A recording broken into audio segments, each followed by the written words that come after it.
की वाणी 345। चर्चा में दिल रचा, फिर आवेगा मजा। मजा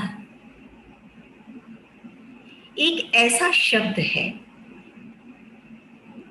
या हम ये भी कह सकते हैं एक ऐसा भाव है जो अधिकतर लोगों को भ्रम में डाल देता है। सब लोग नहीं समझते हैं कि मजा क्या होता है। स्थूल का धन, नाम, ऐश्वर्य, इसी कोई वो मजा समझते हैं कि ये पा लिए तो हम मजा पा रहे हैं। लेकिन गुरुदेव इसमें क्या कह रहे हैं इस वाणी में कि चर्चा में दिल रचा, फिर आवेगा मजा। ये जो मजा का जो कंफ्यूजन है, इसको क्लियर कर रहे हैं गुरुदेव कि मजा वास्तव में क्या है। अगर हम उदाहरण में के तौर पे लें तो संक्रांत में हम पतंग उड़ाते हैं। एक व्यक्ति है, वो पतंग उड़ाने में ही मजा ले रहा है, आनंद पा रहा है, मौज मना रहा है, उसको बहुत अच्छा लग रहा है। और एक व्यक्ति है जो दूसरे की पतंग को काटने में ही लगा हुआ है, वो उसी पे ध्यान दे रहा है। उसको अपने पतंग पर कि कहाँ उड़ रहा है, कितना, वो उस पर तो उसका ध्यान ही नहीं है।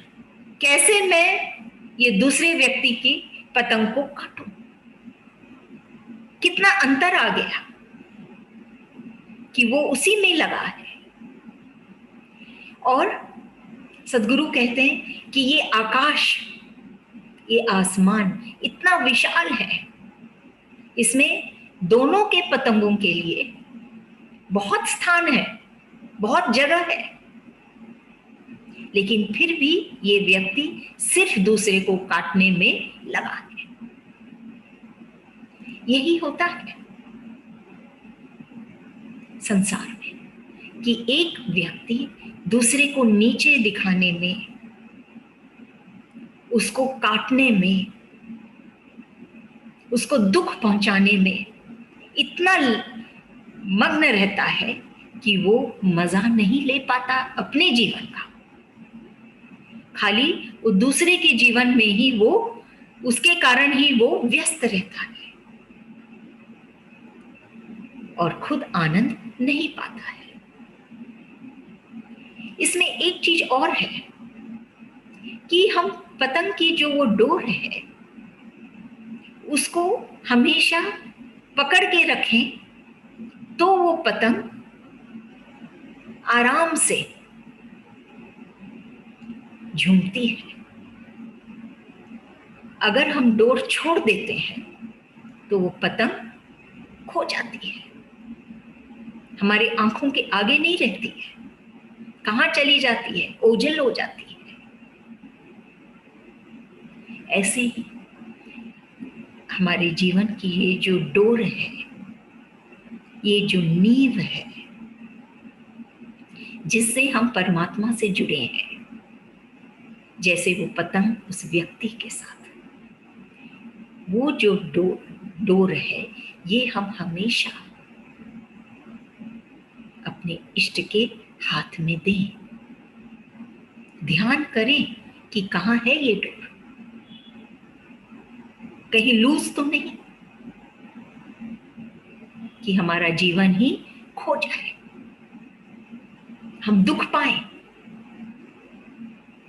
तो सदगुरु क्या बोल रहे हैं कि चर्चा में दिल रचा, ये जो डोर है, ये हमारे दिल तक, हमारे भीतर तक, अंतर तक जाकर जब ये प्रतिष्ठित होता है ईश्वर में, तब हम कहते हैं कि हमको मजा आ रहा है। वरना ये बाहर में जो चल रहा है, एक दूसरे के पतंग को काट के या एक दूसरे के जीवन को दुख और हानि पहुंचा के कभी भी वो व्यक्ति आनंद नहीं पाएगा, मजा नहीं पाएगा।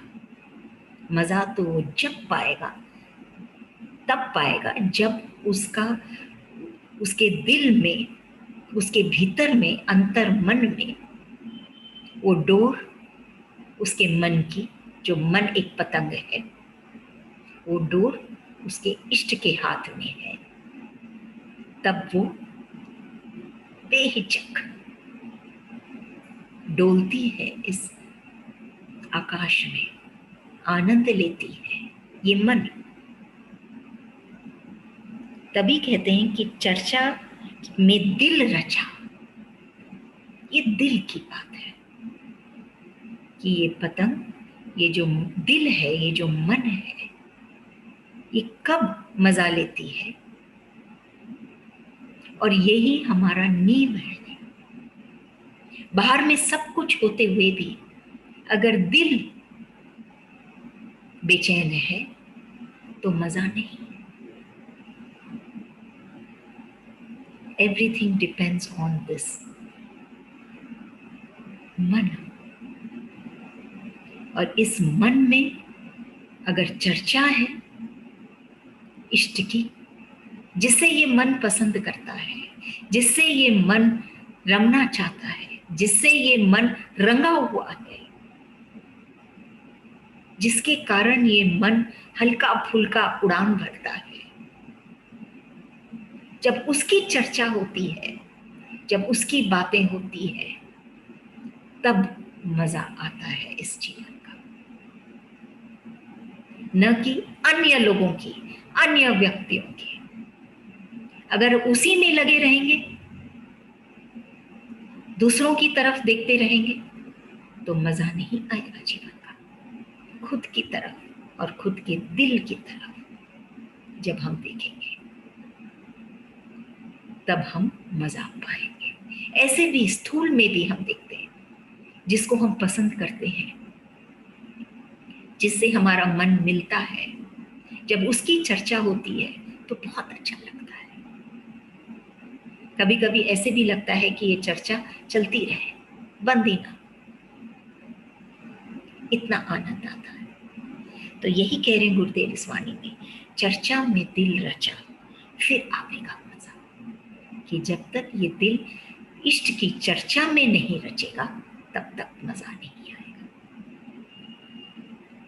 और अगर ये दिल औरों की बातों में, अन्य की बातों में, निरर्थक बातों में ही लगा रहेगा, तो समय शेष हो जाएगा और मजा भी नहीं आएगा। अगली वाणी 346। तेरी भिक्षा ही रक्षा है, तेरी भिक्षा ही रक्षा है। भिक्षा जो हमको मिलता है, जैसे सन्यासी होते हैं या कोई साधु हमारे द्वार पे आते हैं, तो वो भिक्षा मांगते हैं। अन्न, रोटी, ये सब की भी भिक्षा होती है जो हम उनको देते हैं, वो भिक्षा, दान, प्रसाद। यहाँ गुरुदेव क्या कह रहे हैं? तेरी भिक्षा ही रक्षा है। एक भक्त कहता है कि जो भिक्षा हमको इष्ट देते हैं, हमको गुरु देते हैं, वही हमारी रक्षा करता है। अब बात यह है कि ये कैसी भिक्षा है जो एक संत देता है। वो तो बाहर की बातें नहीं है इसमें, वो भीतर की बातें हैं। वो क्या देता है? वो इतना प्रेम देता है कि ये प्रेम जो वो देता है, वही हमारी रक्षा करता है। कि जब हमको लगता है कि ईश्वर है, मेरे गुरु हैं मेरे साथ,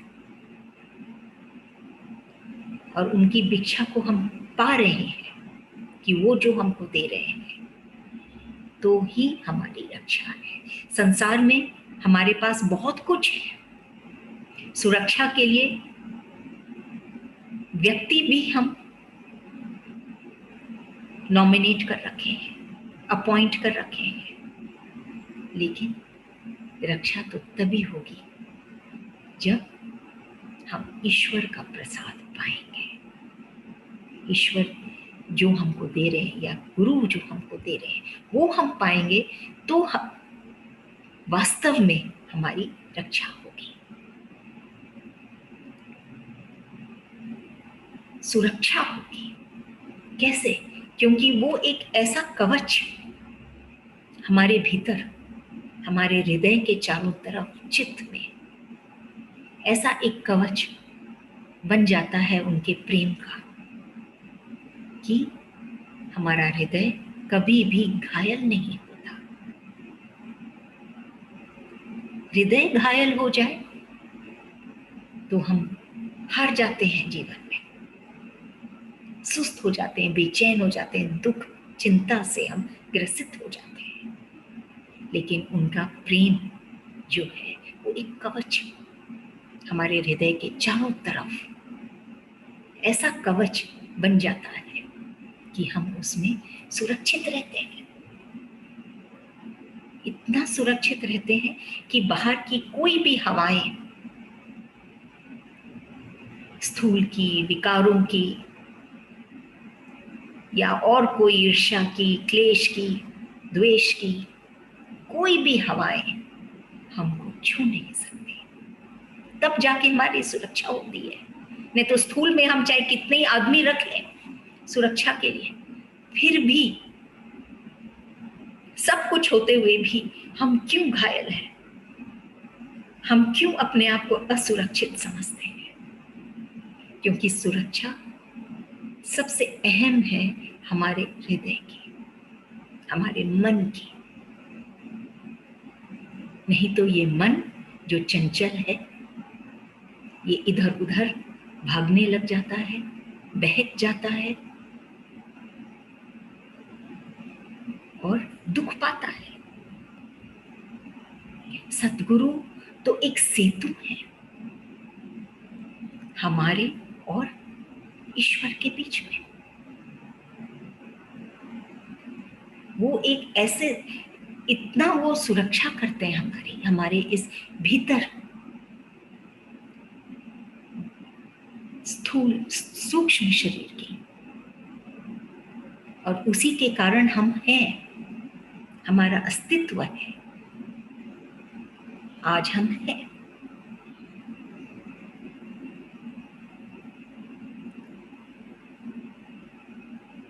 इसीलिए सतगुरु कह रहे इस वाणी में, तेरी भिक्षा ही रक्षा है। कितना ही हो बाहर में, लेकिन एक गुरु, एक संत, प्रभु की भिक्षा ही जो वो हमको देते हैं, वही वो धन है जो हमारी रक्षा कर सकता है, और कोई नहीं कर सकता।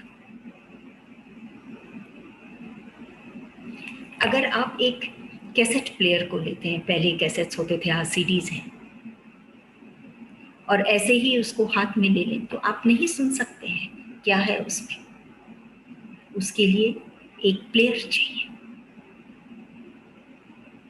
वो प्लेयर में जब आप उसको डालते हैं तब, और ऑन करते हैं इलेक्ट्रिसिटी, तब जाके आपको सुनने में आता है।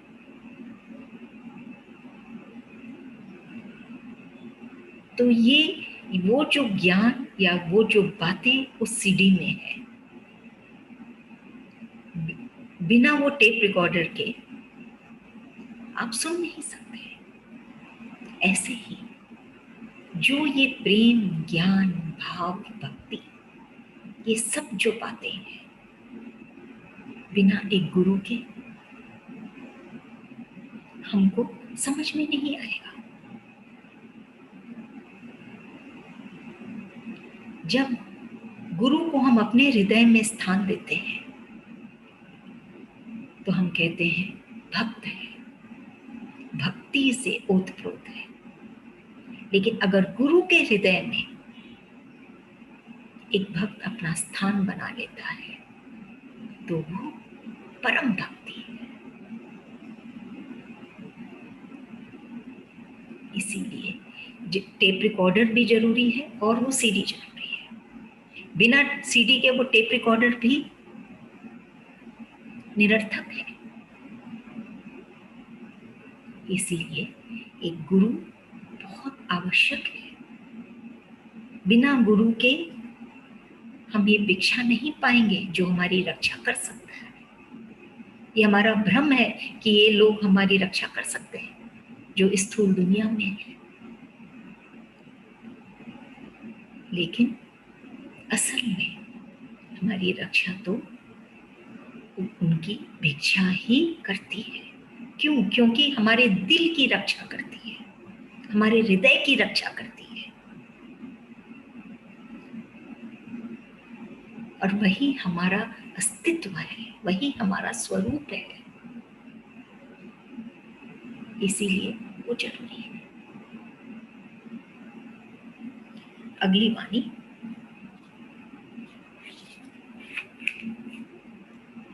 लिखना भी भजना है और भजना भी हृदय पर लिखना है। अंतर का, लिखना भी भजना है और भजना भी हृदय पर लिखना है।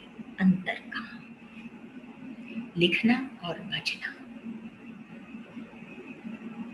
ऐसे तो संसार में हम हर समय देखते ही रहते हैं, कितने लोग लिखते ही रहते हैं और भजन वगैरह भी होते ही रहते हैं। लेकिन सदगुरु हमको इस वाणी में समझा रहे हैं कि लिखना भी भजना है। कि सही मायने में लिखना क्या है? जब लिखा जाता है अपने इस गहराई से, इस हृदय की गहराई से,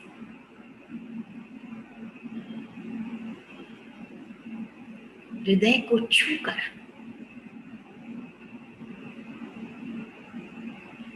तब जब एक भक्त लिखता है तब वो लिखना कहलाता है। क्योंकि वो जो लिखा है वो न कि सिर्फ उसको बल्कि जो भी पढ़ता है उसके दिल को भी छूता है। और भजना, लिखना भी भजना है, और वो जो लिखता है वो उसके हृदय पर अंकित हो जाता है। चाहे वो सिर्फ लिखे, चाहे उसको गाए भजन के रूप में। तो लिखना भी भजना है। भजन अलग से कुछ नहीं, दिल पे लिखी हुई भाव ही है। जो दिल पे लिखा हुआ है, जो भाव है, वही भजन है और वही लिखना है। और भजना भी हृदय पर लिखना है। कि जब हम भजन बोलते हैं तो वो भी हृदय पर लिखने के बराबर है। कि जब वो हृदय से जब वो भजन हम गाते हैं या बोलते हैं तो वो भजन ऐसे लगता है कि हमारे हृदय पे हम वो उसके जो भाव हैं उस भजन के, वो हम लिख रहे हैं। ये बहुत डीप, गहरा और बहुत ही गूढ़ बातें हैं। लिखना और भजना सिर्फ ऊपरी बातें नहीं है कि लिख दिए भजन गा दिए। वो एक हो जाते हैं, चाहे लिखते हम चाहे हम भजन गाते हैं, एक हो जाते हैं जब वो हृदय की गहराइयों से निकलती है। अंतर कहाँ? कोई अंतर नहीं दोनों में, दोनों एक ही हो जाते हैं जब हम हृदय से लिखते हैं।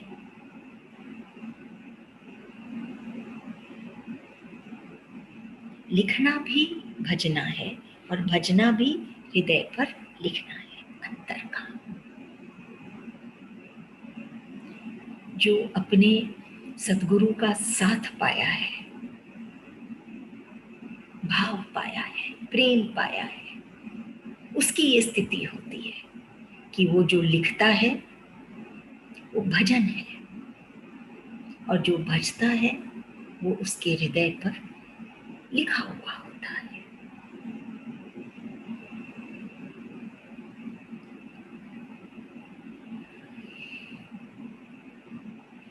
अगर हम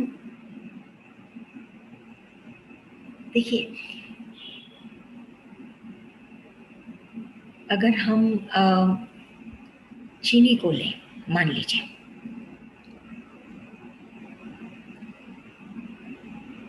वो देखने में सफेद, ठोस, और जब हम उसको अपने मुंह पे जब हम रखते हैं तो हमको मिठास का एहसास होता है। और अगर मिठास का एहसास नहीं हो तो वो फिटकरी के समान है। देखने में दोनों एक जैसे लगते हैं, लेकिन जब हम चखते हैं तो हमको पता चलता है कि ये मीठा है और एक नहीं है, फिटकरी के समान है। ऐसे ही एक जो संत होते हैं जिनके लिए ये वाणी है कि वो जब लिखते हैं या भजन बोलते हैं तो दिखने में तो सबके ही जैसे लगते हैं, लेकिन उनके भीतर में वो मिठास है, अन्य संसारी के जैसे नहीं है। कुछ खास है, कुछ ठोस है और बहुत मीठा है। यही है, ऐसे भाव जब होते हैं, ऐसा भक्त जब होता है, तब वो जब लिखता है या भजता है तो उसमें कोई अंतर नहीं होता। और जो बुद्धि के बल पे लिखता है या भजन गाता है तो उसमें वो बात नहीं होती है। दिखने में तो लगती है सेम, लेकिन वो मिठास नहीं होती, वो बात नहीं होती। लास्ट वाली 348, लिख लिख कर भेजूं या भजूं। फिर दोबारा गुरुदेव लिखने पर ही है ये वाणी कि लिख लिख कर भेजूं या भजूं। कि जब ईश्वर जिसके जीवन में, भगवान जिसके जीवन में सबसे महत्वपूर्ण, सबसे इम्पोर्टेंट, जब उनके श्वासें, प्राणों में सब जगह जब ईश्वर बस जाता है, ऐसा भक्त वो कहता है कि लिख लिख कर भेजूं या भजूं। कि मैं लिख के लिखूं या मैं तुम्हारा नाम भजूं, क्या करूं मैं? चाहे वो लिखे चाहे वो भजे, वो आनंद पाता ही है।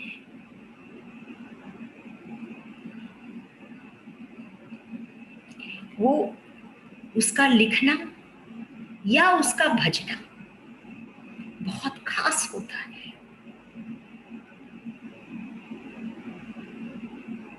बहुत यूनिक होता है। उसमें प्रकाश होता है, चाहे वो लिखे चाहे वो भजे, उसके एक ही चीज है, वो बहुत, क्या कहें, वो इतनी गहराई में डूब गया है कि चाहे वो लिखता है चाहे वो भजता है, वो निकलते तो उसके हृदय से ही है।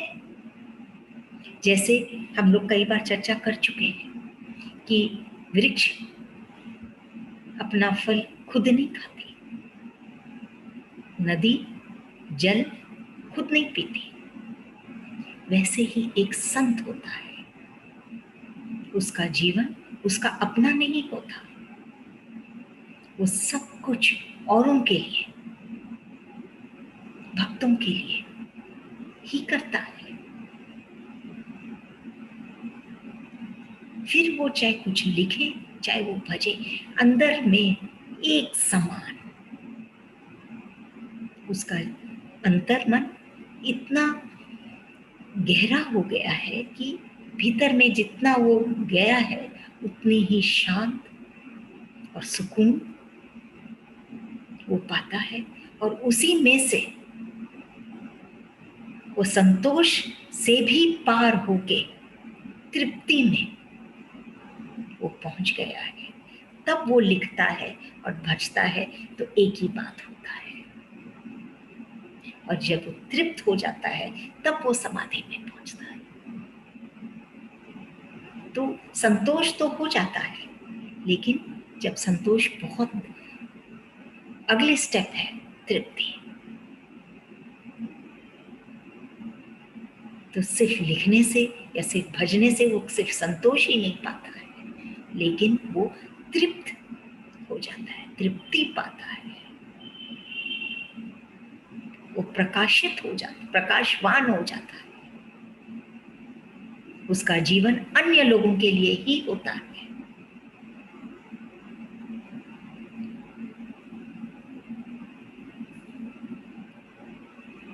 और वो खास विशेष भक्त